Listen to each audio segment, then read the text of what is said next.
안녕하세요. 구속의 경륜 80번째 시간인데요. 오늘 연구할 주제는 지난 시간에 우리가 은혜의 시기가 마침이라는 주제로 성경을 연구해 보았는데요. 은혜의 시기 마침 다음에 일어날 그 마지막 날 사건의 순서는 이제 바로 7장이 시작이 되는데요. 예수님께서 지성소에서 중보사업을 다 끝마치면 이것이 우리가 지난 시간에 연구했다시피 예수님의 지성소 사업은 1844년부터 시작이 되었고 이 사업은 살아계신 하나님의 일을 받는 그리스도와 같은 품성을 소유한 자들에게 이 살아계신 하나님의 인이 지켜진다는 그 증언의 말씀을 우리가 읽어보았는데 이 14만 4천인들의 수효가 차면은 예수님께서는 중보하시던 향로를 내려놓으신다는 그 증언의 말씀을 우리가 확인해 볼 수가 있었습니다. 이 말씀은 초기문집 셋째 천사의 기별이 마침장에서도 이 말씀이 나오고요.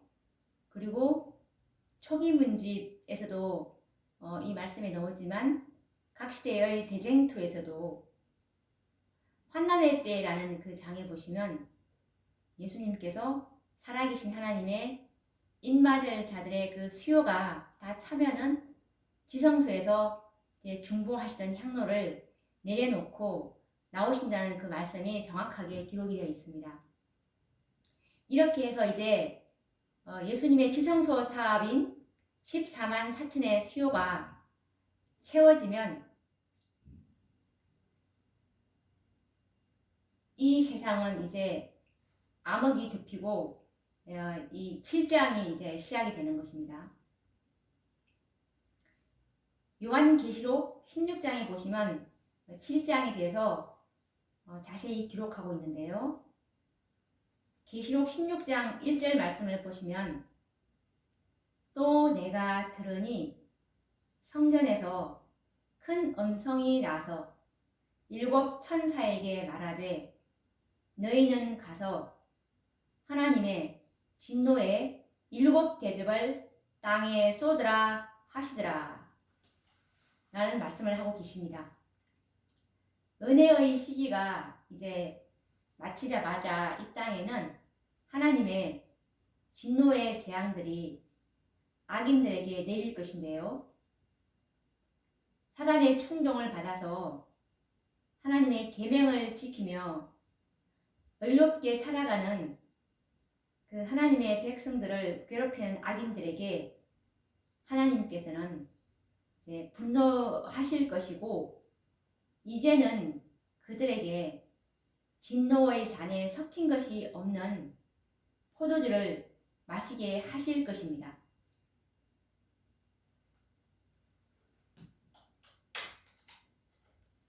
옛날 선지자들도 이 하나님의 날, 이 7장인데요. 이 7장에 대한 계시를 보고 이렇게 말을 하고 있는데요.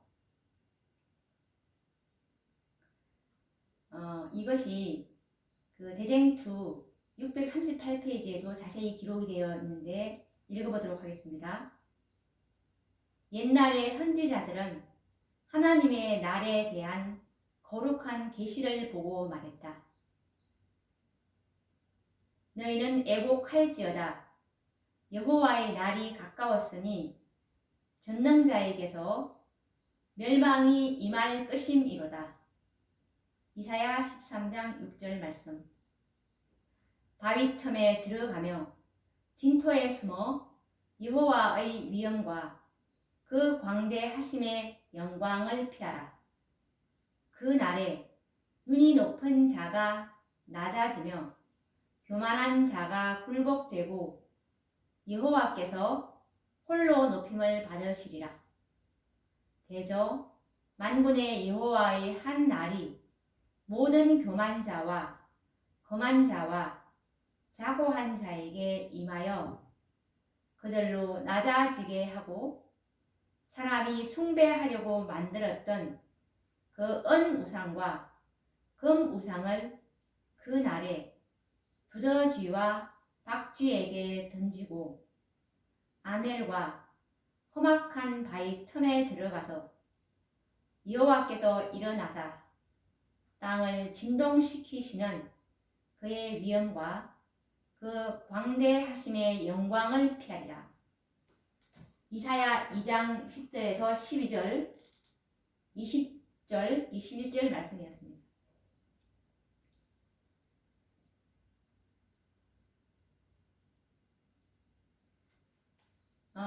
제가 조금 전에 읽어드린 이 대쟁투 638페이지에 기록되어 있는 선지자의 글처럼 이제 악인들은 하나님께로부터 자비가 섞이지 않는 무서운 재앙을 받게 된 것입니다.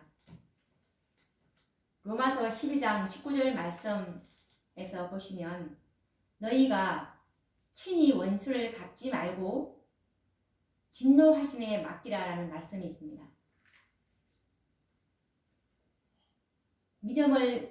믿음으로 인해서 억울하게 괴로움과 슬픔을 당하고 그리고 목숨까지 희생하는 고통을 당하였지만 로마서 12장 19절 말씀처럼 원수 갚는 것이 내게 있으니 내가 갚으리라 라는 허락을 믿고 슬픔을 참았던 이 신실한 백성들을 위해서 이제 하나님께서 친히 원수를 갚으시는 것입니다. 드디어 하나님의 오래 참아 오셨던 진노가 이 지상에 살아있는 모든 악인들에게 이제 부어지게 될 것입니다.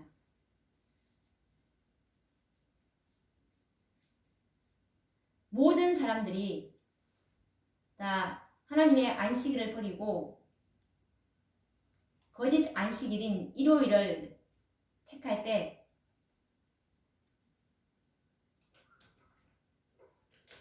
하나님 앞에 충성된 증인들, 살아계신 하나님의 이는 그 안식일이 충성의 시금석임을 알고 이들이 하나님의 율법의 신성성을 증거할 때 이들이 14만 4천인들인데 이들을 이 악인들이 얼마나 핍박을 해왔습니까?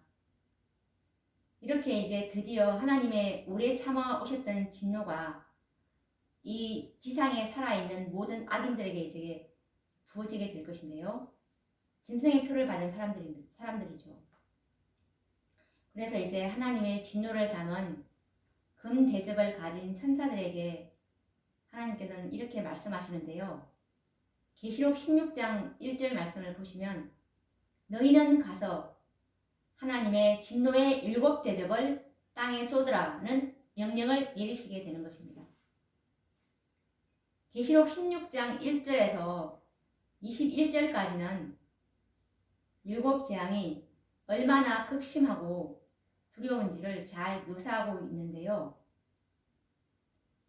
계시록 14장에 언급된 자비가 섞이지 않는 하나님의 진노의 포도주가 이 7재앙 동안 악인들 위에 부어지게 되는 것입니다. 야곱의 환난과 7재앙은 같은 기간에 하나님의 백성들과 악인들이 경험할 대쟁투의 절정으로 선과 악 그리고 사단의 대리자요 거짓 교회의 대명사인 이 법왕권과 그리스도의 대리자인 참 교회와의 최후의 싸움인 것입니다.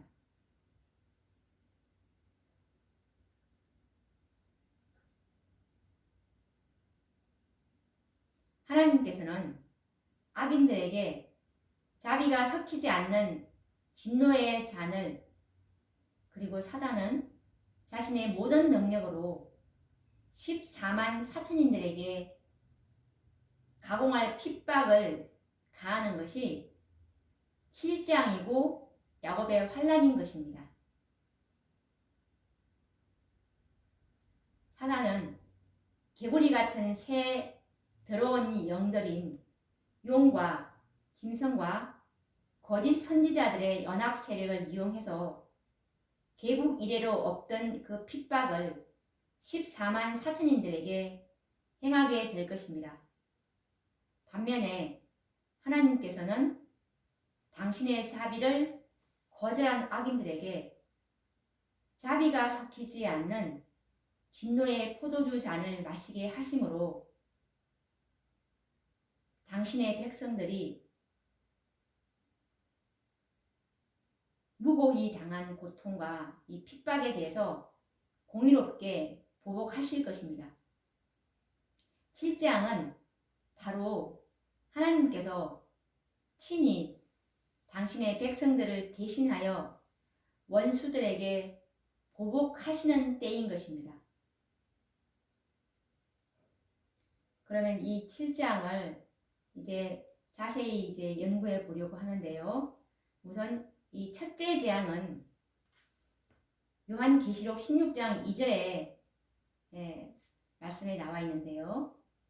첫째가 가서 그 대접을 땅의 소돔에 악하고 독한 헌데가 짐승의 표를 받은 사람들과 그 우상에게 경배하는 자들에게 나더라 라는 말씀입니다. 여기서 보시면 이 독한 종기는 짐승의 표를 받고 우상에게 경배하는 모든 자들에게 날 것을 말하고 있는데요. 이 종기의 고통이 얼마나 극심하고 아픈지 자기의 그 혀를 깨물고 괴로워하는 모습이 계시록 16장 10절에서 11절에도 언급되어 있어요.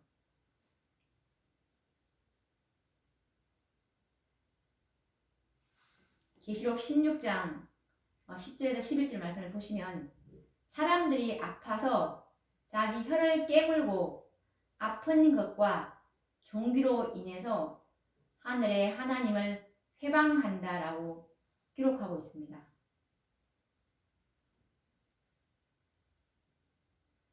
이 종기 재앙은 인간들에게 가장 고통스러운 대표적인 재앙인데요. 이 재앙은, 종기 재앙은 극심한 통증과 함께 참을 수 없는 그 가려움증을 동반하는 질병인데요. 이것은 마치 그 사단이 욥을 쳐서 그 발바닥에서 정수리까지 악창이 나게 한지라 욥이 제 가운데 앉아서 기와 조각을 가져다가 몸을 긁고 있더니 라는 이 말씀에서도 우리가 짐작할 수 있듯이 이 종기재앙은 견딜 수 없는 괴로움이 될 것인데요. 하나는 인간들에게 가장 고통스러운 것이 무엇임을 잘 알고 있었습니다. 그래서 사단은 욥을 굴복시키기 위해서 그 고통스러운 독종이 나게 해서 욥에게 괴로움을 주었던 것입니다. 이제 하나님께서는 사단의 대리자들에게 그와 같은 재앙을 받게 하심으로 공의롭게 당신의 백성들의 원수를 이제 갚아 주실 것입니다. 그리고 이제 그 둘째 재앙은 계시록 16장 3절과 4절 말씀에 나와 있는데요. 둘째가 그 대접을 바다에 쏟음에 바다가 곧 죽은 자의 피같이 되니 바다 가운데 모든 생물이 죽더라. 셋째가 그 대접을 강과 물 근원에 쏟음에 피가 되더라. 라는 말씀인데요. 하나님께서는 바다와 물의 근원을 피가 되게 하심으로 이 악한 자들로 하여금 피를 마시게 하실 계획입니다. 갈증으로 인해서 목이 많이 타지만 피를 마실 수밖에 없는 상황을 한번 우리가 생각해 보시기 바랍니다. 천사들은 계시록 16장 5절 6절 말씀처럼 이렇게 심판하시니 의로우시도다. 저희가 성도들과 선지자들의 피를 흘렸으므로 저희로 피를 마시게 하신 것이 합당하니이다 하더라라고 외치고 있습니다. 수천 년 동안 제단에서 인간들의 죄를 속하기 위해서 참으로 무고하게 죽임을 당한 그 짐승들의 피가 정말 셀 수도 없이 많았습니다. 시내와 강물을 이 짐승들의 피가 적시고 바다를 물들이지 않았습니까? 그래서 제단에서 죽어간 짐승들을 대변해서 이제 제단이 말하고 있는 것입니다. 계시록 16장 7절에 말씀하시기를 또 내가 들으니 제단이 말하기를 그러하다. 주 하나님 곧 전능하신 이시여 심판하시는 것이 참되시고 의로우시도다 하더라라는 말씀인데요. 이 제단에서 죽어간 어린 양과 짐승들의 피는 죄인을 구속하기 위해서 십자가에서 피를 흘리시고 돌아가신 창조주 하나님의 희생과 사랑을 증가하고 있는 것입니다. 오랫동안 그 하나님의 자비는 그들을 구원하시기 위해서 십자가 위에서 물과 피를 남김없이 다 쏟으셨습니다. 온 세상은 그리스도께서 십자가에서 피 흘리셨음을 다 보았습니다. 그럼에도 불구하고 악인들은 하나님을 대적하고 그의 성도들의 피를 흘렸으니 그들에게 피를 마시게 하는 것은 공의로운 심판이 아닙니까? 이제껏 악인들을 무한하신 자비로 참아오셨던 하나님께서 이제는 저들의 악행을 간과하지 않으시고 자비가 섞이지 않는 진노를 쏟으심으로 당신의 공의로우심을 분명히 나타내신 것입니다. 이처럼 악인들에게 재앙들이 누적이 됨과 동시에 악인들에게는 핍박과 고통이 가중되어 나타나게 되는 것입니다. 이 시기에 이 셋째 재앙의 이 시기에 하나님의 백성들에게 최고의 협박인 사형에 관련된 말씀들이 증언에 언급되어 있는데요. 한번 우리가 확인을 해보도록 하겠습니다. 대쟁2 628페이지에 있는 말씀인데요. 바다가 곧 죽은 자의 피같이 되니 바다 가운데 모든 생물이 죽더라. 강과 물 근원의 소돔에 피가 되더라. 이러한 두려운 재앙들은 하나님의 공의를 완전히 옹호할 것이다. 하나님의 천사는 다음과 같이 선포한다. 거룩하신 이여 이렇게 심판하시니 의로우시도다. 저희가 성도들과 선지자들의 피를 흘렸으므로 저희로 피를 마시게 하신 것이 합당하니이다 라고 계시록 16장 2절 6절에 있는 말씀이고, 하나님의 백성들에게 사형을 언도함으로 창조함으로써 그들은 그들의 손으로 그 사람들의 피를 흘린 것과 똑같은 죄를 범한 것이다. 지금 제가 이 대쟁투 628페이지를 읽어드렸는데 여기서 보시면 이 셋째 재앙 중에 하나님의 백성들에게 사형을 언도함으로써 라는 이 말씀이 언급이 되어 있어요. 이 사형 명령은 아마 이 시기에 내리지 않을까라는 생각을 해보게 됩니다. 그리고 이제 넷째 재앙으로 이제 순서를 이제 넘어가 보면은 넷째 재앙은 요한계시록 16장 8절에 있는 말씀인데요. 넷째가 그 대접을 해의 소돔에 해가 권세를 받아 불로 사람들을 태우니라는 말씀입니다. 이 말씀처럼 태양은 이제 하나님께서 창조하신 천연계의 사물 중에서 가장 탁월한 존재임에는 확실한 것 같습니다. 그러나 인간들은 그것을 지으신 창조주보다도 태양을 더 높여 신으로 섬김으로 하나님을 대적해 왔습니다.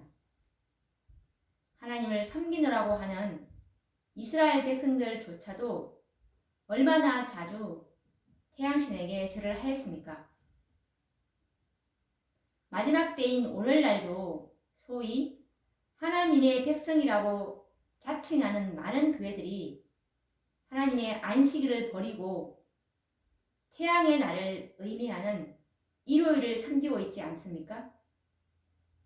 그들은 마지막 큰 외침의 호소까지 무시하고 태양의 날인 일요일을 고집하였습니다.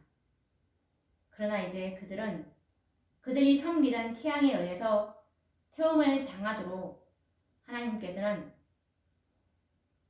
넷째 재앙을 통해서 이제 허락하실 것인데요. 이 얼마나 공의로운 심판입니까? 그럼에도 그들은 회개하지 않을 것입니다. 요한계시록 16장 9절 말씀에 보시면 이런 재앙에도 불구하고 넷째 재앙에도 불구하고 이들은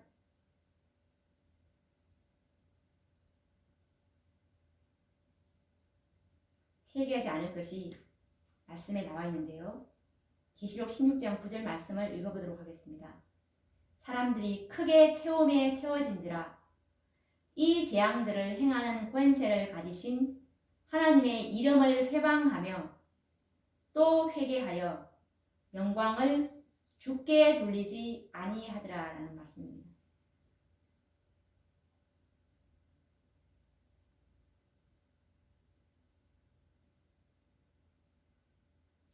이 넷째 재앙은 참으로 끔찍한 재앙이 될 것인데요. 이 첫째부터 이 넷째 재앙까지는 그 재앙들이 전 세계적인 것이 아니다라고 이 정언의 말씀에 언급이 되어 있어요. 그래서 만약에 이 재앙들이 전 세계적인 것이 된다면 이 지상의 거민들은 완전히 전멸되겠죠.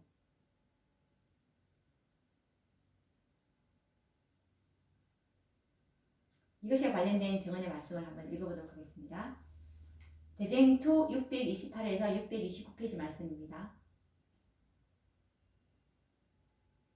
계속하여 일어나는 재앙으로 해가 권세를 받아 불로 사람들을 태우니 사람들이 크게 태움에 태워진지라. 계시록 16장 8절에서 9절 말씀. 이 무서운 시기에 있을 지상의 형편에 대하여 선지자들은 다음과 같이 묘사한다.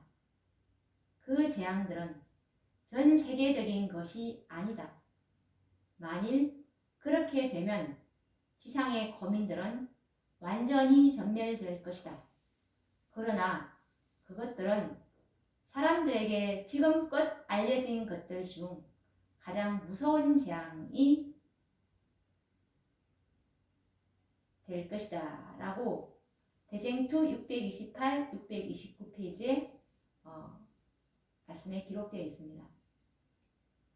이 넷째 재앙은 참으로 극심한 고통이 될 것이고, 위의 증언의 말씀처럼 사람들에게 지금껏 알려진 것들 중에 가장 무서운 재앙이 될 것이라는 말씀에서 우리는 예상을 해볼 수가 있습니다. 악인들의 고통이 점점 극으로 치달아감에 따라 하나님의 백성들 또한 이 야곱의 환란에 이제 정점을 향해서 가게 될 것입니다. 악인들은 모든 재앙과 고통의 원인을 진성의 표를 거절한 하나님의 백성들, 이 14만 사천인들에게 돌리게 될 것인데요. 이렇게 함으로써 이제 그들을 완전히 멸하고자 계획하게 될 것입니다. 영감의 말씀은 악인들이 하나님의 백성들을 멸하기 위해서 계획을 실행할 시간을 말씀하고 있는데, 바로 이 6째 재앙과 7째 재앙 사이에 그 일이 시행될 것을 가르쳐주고 있는데요. 말씀은 각시대의 대쟁투 635페이지에 있는 말씀입니다. 하나님의 율법을 존중하는 사람들에게 인간의 법률상 보호가 제거되면 법령으로 정해진 기간이 가까워 오면 사람들은 그 미운 종교 단체를 근절하고자 공모할 것이다. 그리하여 하룻밤 사이에 결정적인 타격을 가해서 반대와 책망의 소리를 완전히 침묵시켜 버리고자 결정할 것이다.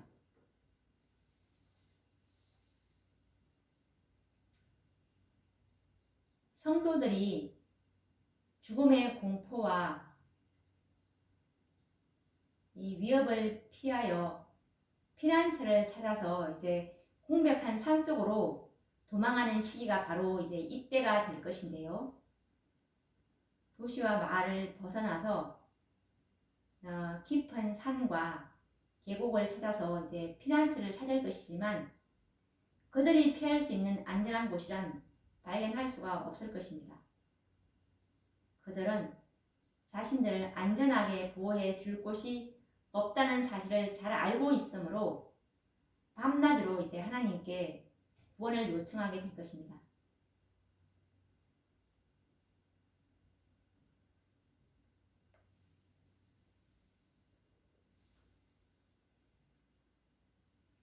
초기문집 284페이지 말씀을 보시면 성도들이 도시와 마을을 떠날 때 그들을 죽이려는 악한 자들이 추격할 것이다. 그들이 밤낮으로 구원을 위하여 부러지질 것이며 라는 말씀에서 우리가 짐작할 수 있듯이 이때까지도 하나님의 백성들 중에 어떤 분들은 아직까지도 도시와 마을을 떠나지 못하는 분들이 있는데, 이제 이분들이 이제 넷째 재앙 때 이렇게 이제 완전히 떠나게 될 것을 우리가 또 짐작해 볼 수가 있습니다.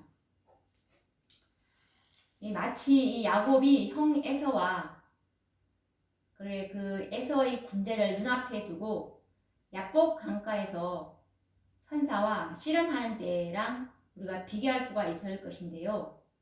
야곱은 고향으로 돌아가고자 했지만 형 에서가 군사 400명을 거느리고 야곱에게 복수하기 위해서 오고 있다는 소식은 고향에 돌아가고자 하는 이 야곱의 희망을 절망과 두려움으로 가득 차게 만들었습니다. 자신은 물론 온 가족이 죽임을 당하는 죽음의 공포가 엄습하였을 때 야곱이 당하는 그 절망감은 어떠하였을까요? 더 나아가 이 야곱이 지은 죄악들이 생각이 나고 그리고 그의 심령을 이제 압도하였을 때 구원의 소망은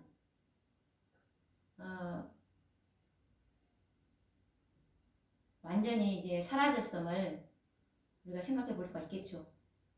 그처럼 사단은 성도들에게 일생 동안 지은 그들의 죄악들을 모두 이제 회당시킬 것인데요. 그때에 그들의 마음속에 정말 신라같이 남아있던 구원의 소망이 무너져 버리지 않겠습니까? 야곱처럼 말이죠. 하나님의 백성들은 그리스도의 중보가 끝나고 성령마저 거두어진 이 땅 어디에서도 위안을 발견할 수가 없을 것입니다. 그때에 이제 악인들은 그들을 죽이기 위해서 엄습하여 덮쳐오게 되는데요. 이때 이 하나님의 백성들이 당할 절망과 엄습해오는 이 두려움을 한번 상상해 보십시오. 그러나 하나님께서는 악인들에게 의인들이 당하는 고통에 덜하지 않는 고통과 절망의 잔을 마시게 하실 것입니다. 하늘은 번쩍번쩍 번개와 함께 천둥이 내리치고 그리고 분노한 태양은 뜨거운 기운을 발하면서 악인들에게 고통을 가게 될 것이고 이때 정말 많은 악인들은 죽어갈 것입니다. 오늘은 우리가 이 7장에 대해서 우리가 말씀을 통해서 연구를 해 보았는데요. 첫째 재앙부터 이제 넷째 재앙까지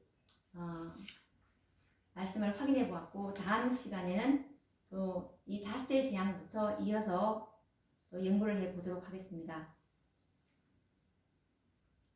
그러면 또 다음 시간에 뵙도록 하겠습니다. 감사합니다.